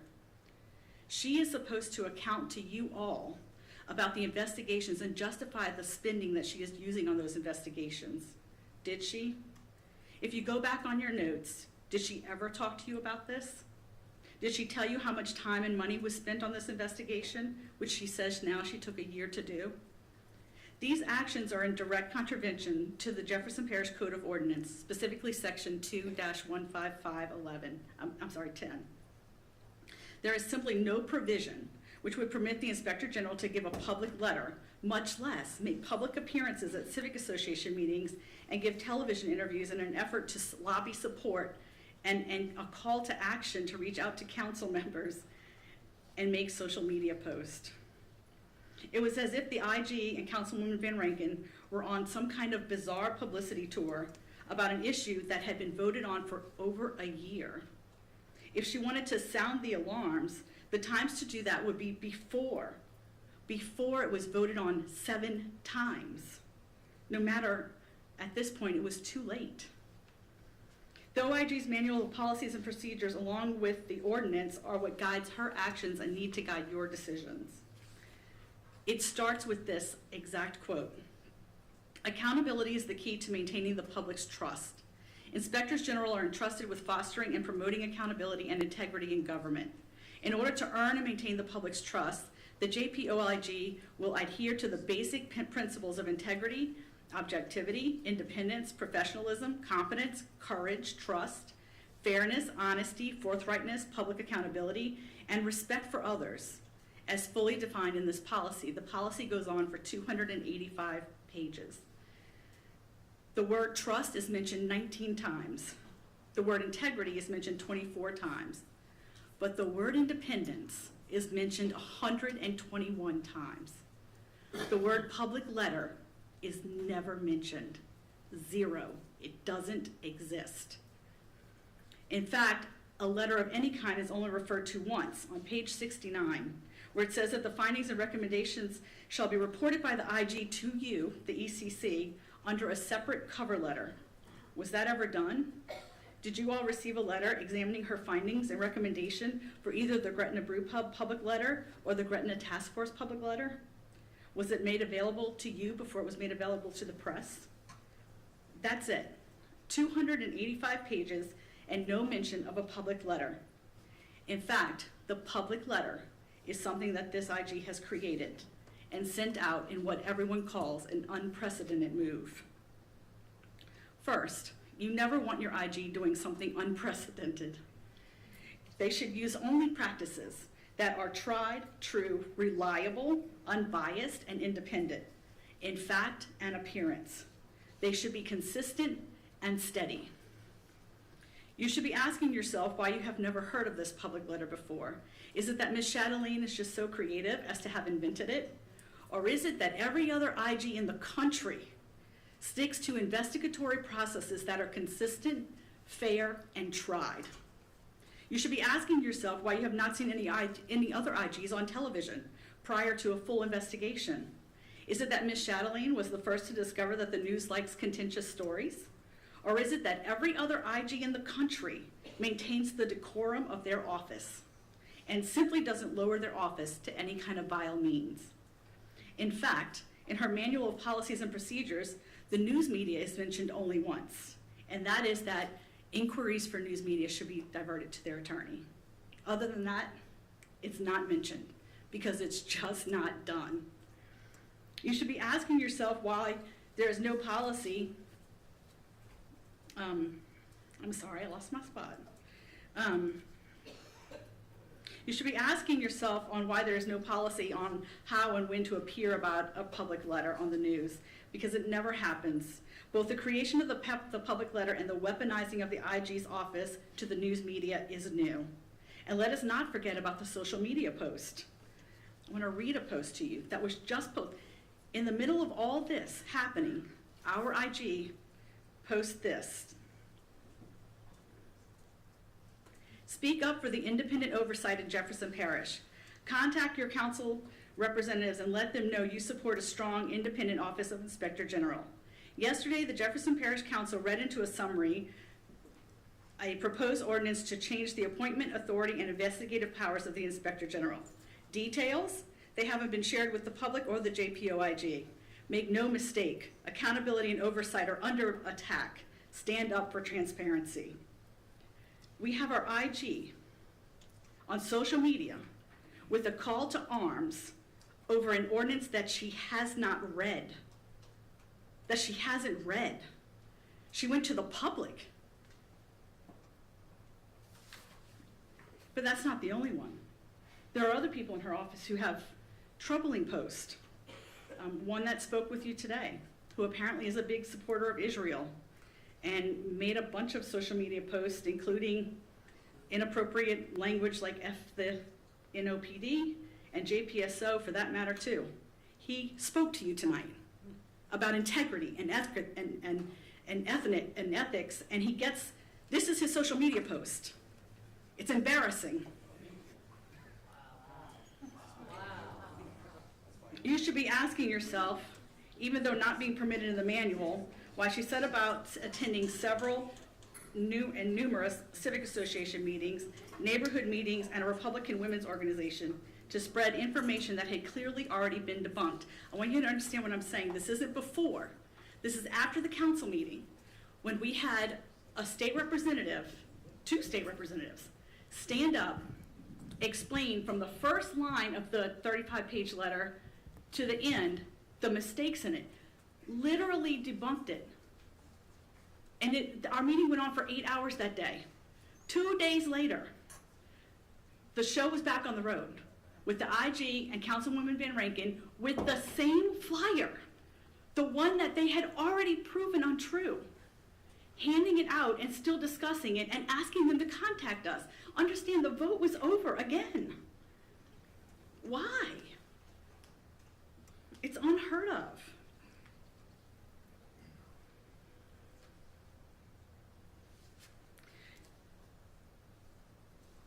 We should never have an IG that needs to lobby for support. An IG should do her investigation, issue the report, stand by it, but she shouldn't have to go to the public and lobby for support. The fact that she feels the need to lobby should tell you that there's a problem. It should scream to you that there's a problem. You want to know why it's not in the manual and why you haven't seen other IGs do it? Because they just don't. They maintain the integrity and independence of their office. So while a public letter doesn't exist, a report certainly does. So why didn't Ms. Chatelain just call it a report, make it easier for everyone? She couldn't do that because a report has to follow very specific rules. It has to be given notice, people have a chance to respond, and they get due process. You don't get to send the midnight email and call it a public letter and say I did it like a regular citizen even though I put it on my logo on it and pretend like it's no big deal. It's a big deal. You're the IG. You're our oversight. You're our watchdog. You have to follow the specific rules that are laid out. If you're not following the rules, then who will? You're the IG. You should be asking yourself why our Attorney General, the Louisiana Attorney General, felt the need to step in and say that our IG acted inappropriately. She said, and I quote, "We have concerns about the timeliness of the complaint, the sufficiency of the investigation conducted by the Inspector General." How humiliating for all of us, but especially for you, because you're our oversight committee. I do feel like we're fortunate that the Attorney General is not just stepping in. She's giving us an opportunity to self-police. She's giving us an opportunity to correct ourselves. So I'm asking you tonight to do what you're mandated to do. And I know it's hard.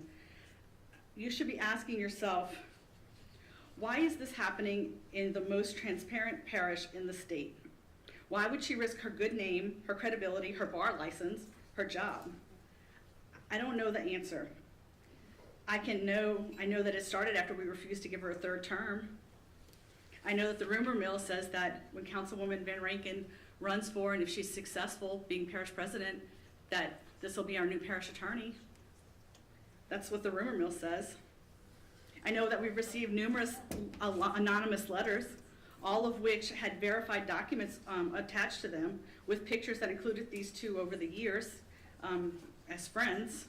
I know that the timing of those letters, of the public letters that were issued by the IG, were at the exact same time that some rather embarrassing issues regarding lawsuits were coming out about Ms. Van Rankin's office. I don't know if it was diverse. I have no idea. I know that the ECC, was copied because I'm sure that Cinder expected you guys to take action just as we do. Honestly, I do have the same hope.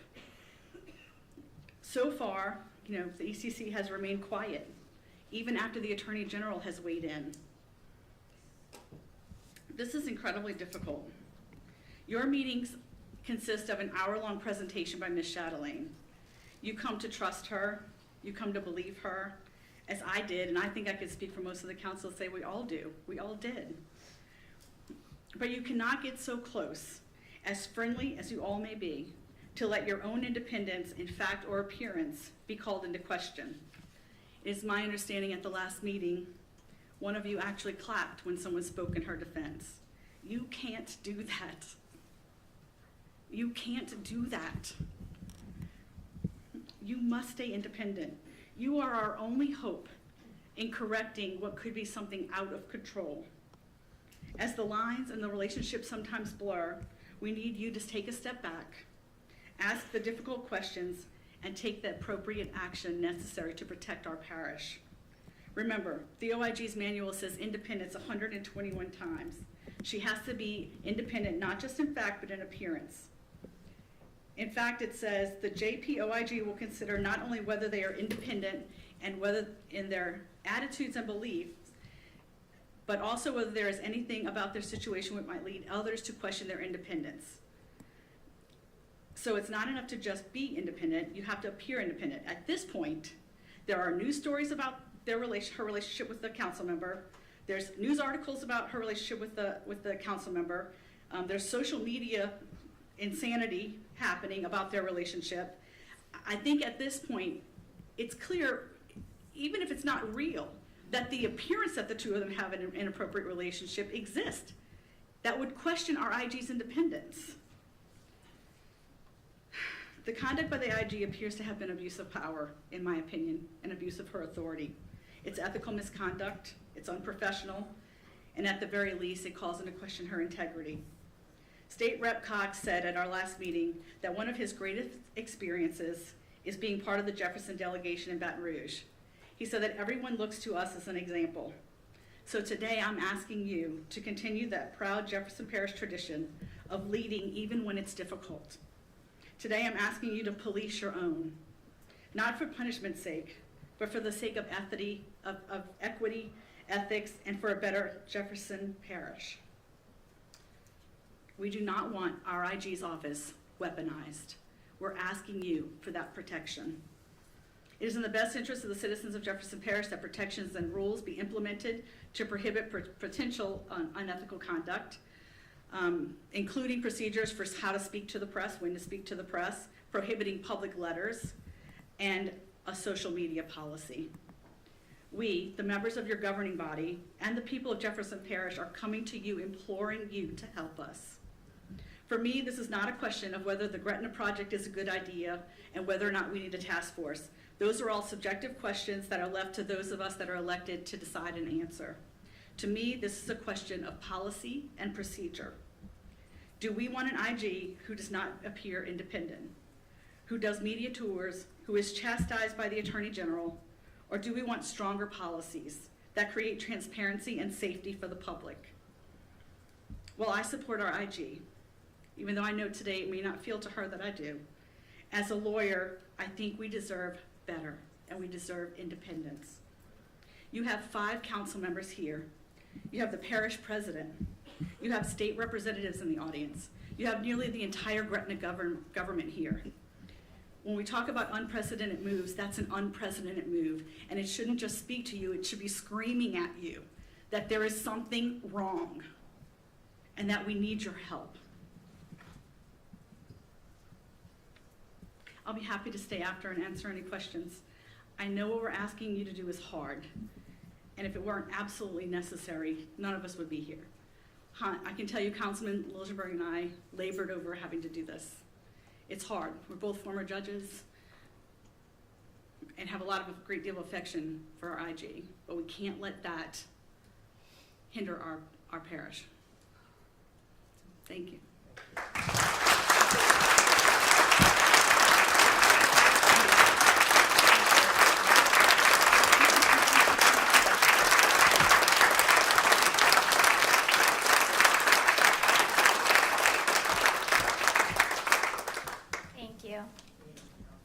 Is there any other council? Okay, at this time, I'd like to ask Ms. Chatelain. Madam Chair, Mm-hmm. if you don't mind, if we take a 5-minute break? Sure. Yeah. We will take a 5-minute break. We'll reconvene. We'll take actually a 6-minute break. Well, no, 5 now. We'll reconvene at 6:50.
doing all right?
Okay, it's now 6:50 and we will resume.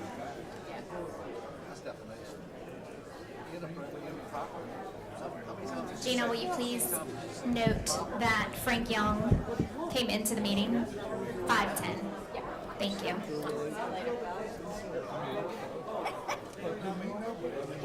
He's my type. Okay. At this time, Ms. Chatelain. Everyone, if you would like to stay, please find a seat.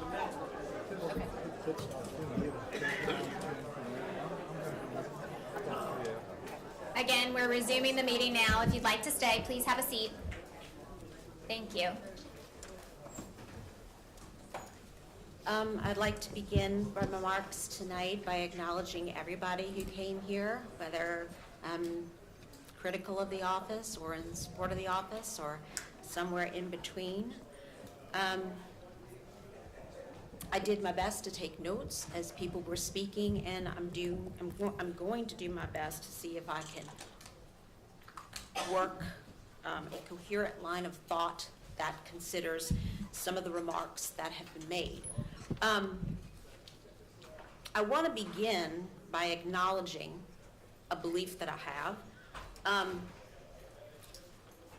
This process is not entirely known to me. What these council members want you to do is not entirely clear to me, although I'm incredibly relieved that at least Councilman Liljeburg does not want to see me removed. I'm not sure what he wants to happen, but I'm relieved that he doesn't want to see me removed.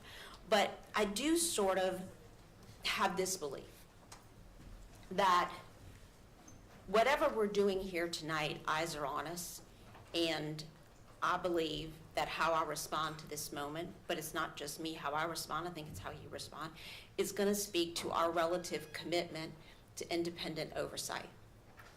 And and well beyond independent oversight, I think it's going to speak to our relative commitment to encouraging or suppressing a culture of speaking up. In the last several months since this public letter came out in 2024, I've been contacted by numerous people inside of government and outside of government. Some of them inside of government begin with, we didn't have this conversation. Keep doing your job. Some of them are, don't let them get to you. But the only comment that tends to be repeated across these conversations is, Kim, you don't understand. Jefferson Parish is never going to change. Since my appointment in March of 2022, I have issued 9 audits or investigations, actually 3 public letters. They go out under different nomenclature, but they all get released the same way, 3 of them. 3 annual work plans and 2 annual reports. That's, I think, 18 products that this office has put out publicly in the 2.5 years since my appointment. Minimally, one of you will know that I present on those products at your meetings. I brief you on what I'm doing at your meetings for the last 2.5 years. And none of these council members have engaged in oversight in that time to hear what we're doing or how we're doing it. So considering the marks tonight, and they are personal, I'm still going to lay at your plate a valid question that I have. Is this a principled position, or is it retaliation against me for issuing a product that they didn't like? And that's a fair question that I have. You've had several people comment that the office came on the other side of indictments. It did, okay? We had our parish president indicted, we had our COO indicted, we had our parish attorney indicted. When I came here in 2011 as the director of ethics and compliance, the ink on those indictments was still wet.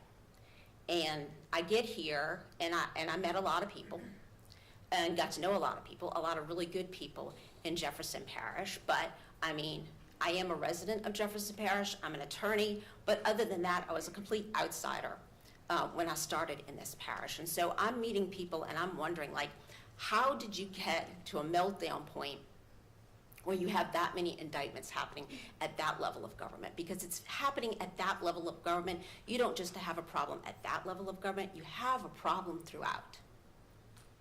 And so I wondered, like, how do you get there?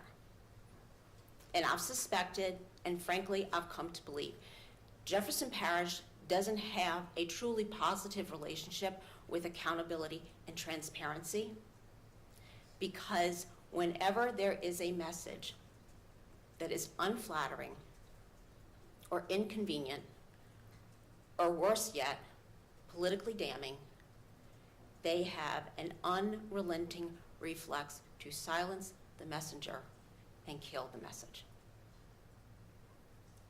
And I am the messenger. And they were not engaged in oversight before September, but the message in September was, in fact, we're given $10.3 million to a nonprofit to build a brewery and buy brew equipment that we're going to own, but we are not seeing any return on that value. That's valid concerns. That's valid questions. But instead of engaging on those concerns, it was actually them who went on the campaign to attack. Because the public letter went out And the next thing I know, I'm at a council meeting with a parade of people representing what the public letter was, who clearly had not read it. When we do our work, we do it with incredible specificity because we do know what's at stake. And we base our work on the facts. So let's just think, if I can, I'm gonna walk you through the list of facts or complaints that I think they've presented tonight. Starting with the clarification of our authority. So several people, certainly Councilman Liljeburg and Councilwoman Bohannon, have said we cannot issue anything other than reports, audits, and investigations.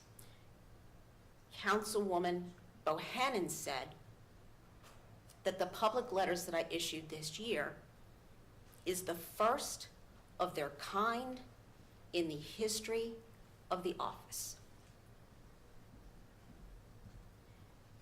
Under our ordinance, we have the authority, and I would suggest to you the responsibility, to engage in prevention activities by way of review of legislation, rules, policies, procedures, and transactions. You do not audit and you do not investigate legislation. So if you're reviewing it, then it's not an audit and it's not an investigation, it's something else. Under our ordinance, we have the authority to, quote, pose questions and raise concerns, end quote. So how exactly do we do this? And let me again, Councilwoman Bohannon said that the public letters that I issued are the first of their kind in the history of the office. Every year, I'm responsible for issuing an annual report to you.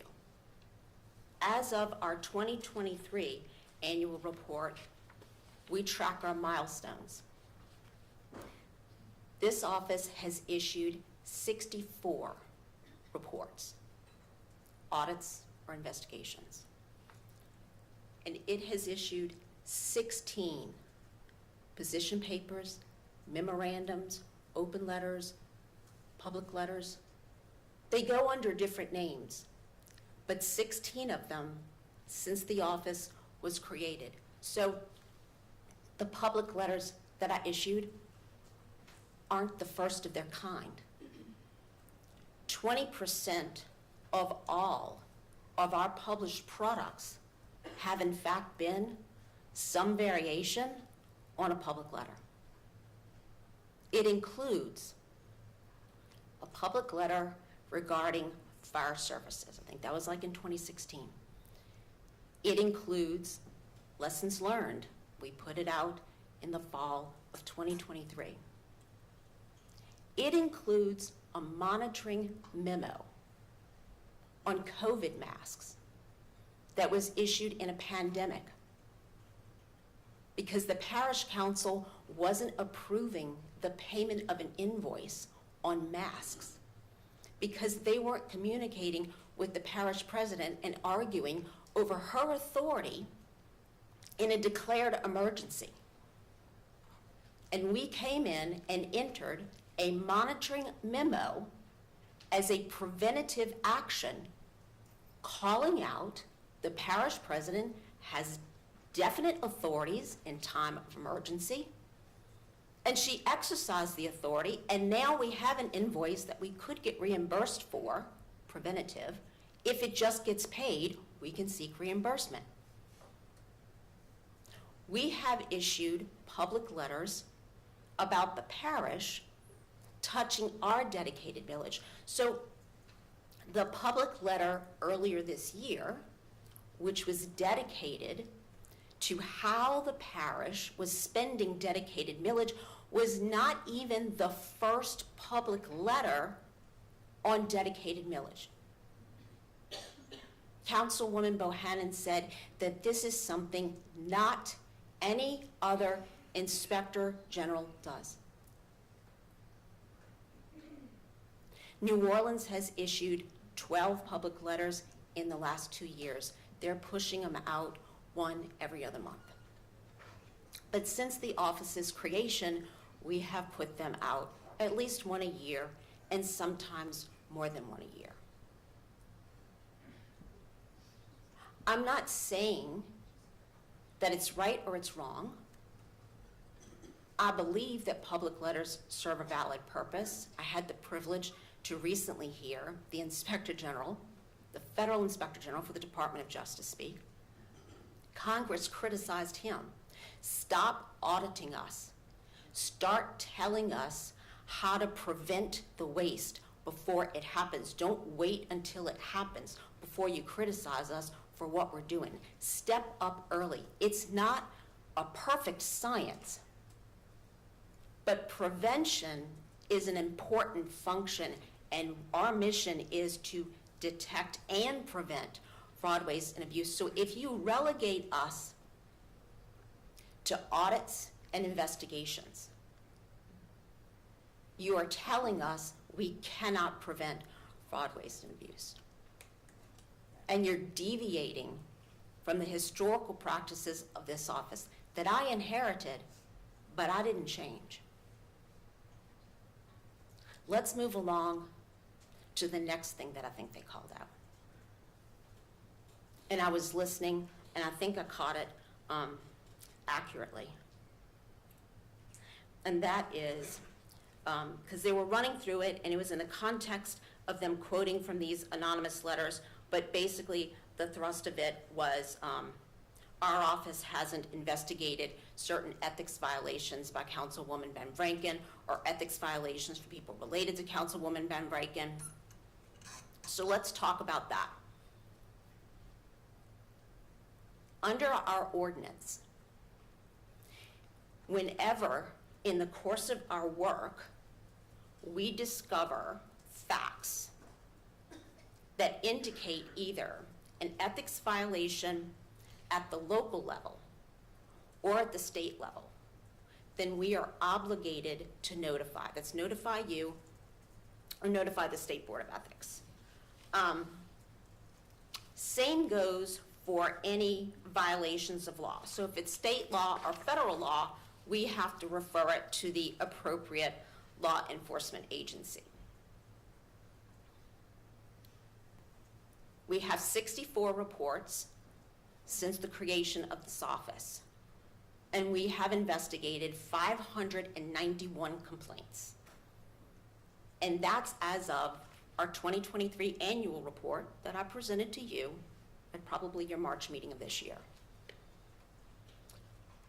Of those 93 referrals, anywhere between 5 and 13 have been referred to you or the State Board of Ethics. And then beyond that, we identify in our report, there's 8 arrests or prosecutions that resulted from our work product.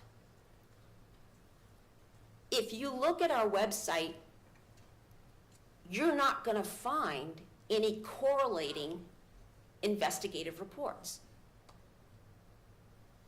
So what they're calling me out for is that you didn't investigate these ethics violations because there's no investigative report proving to me that you investigated these ethics violations. Well, first of all, the absence of a report says nothing about what we investigated because we don't comment on investigations. But in the history of the office,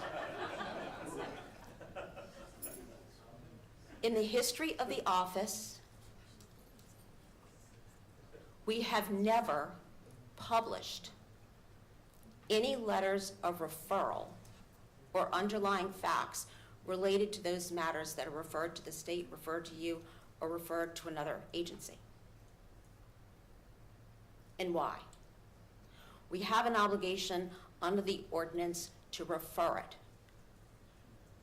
I'm not going to publish an investigative report that says we conclude somebody violated the state code of ethics, and then we refer it to the state board of ethics, and they conclude the person didn't violate it. Then I have an adjudication by the people with the jurisdiction to adjudicate it, deciding that they didn't violate the code of ethics, and you have an investigative report down here saying that they did.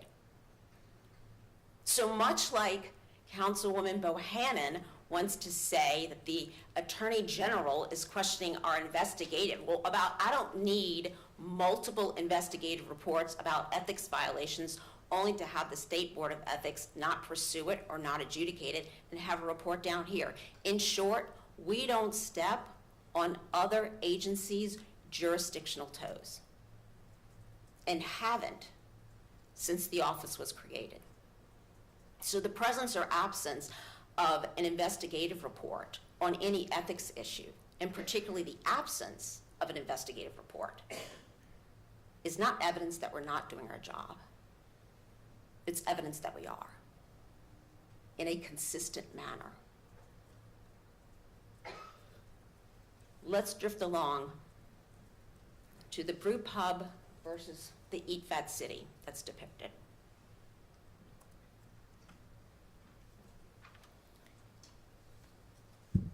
We have a specific method for figuring out between 2 deputies and 4 agent auditors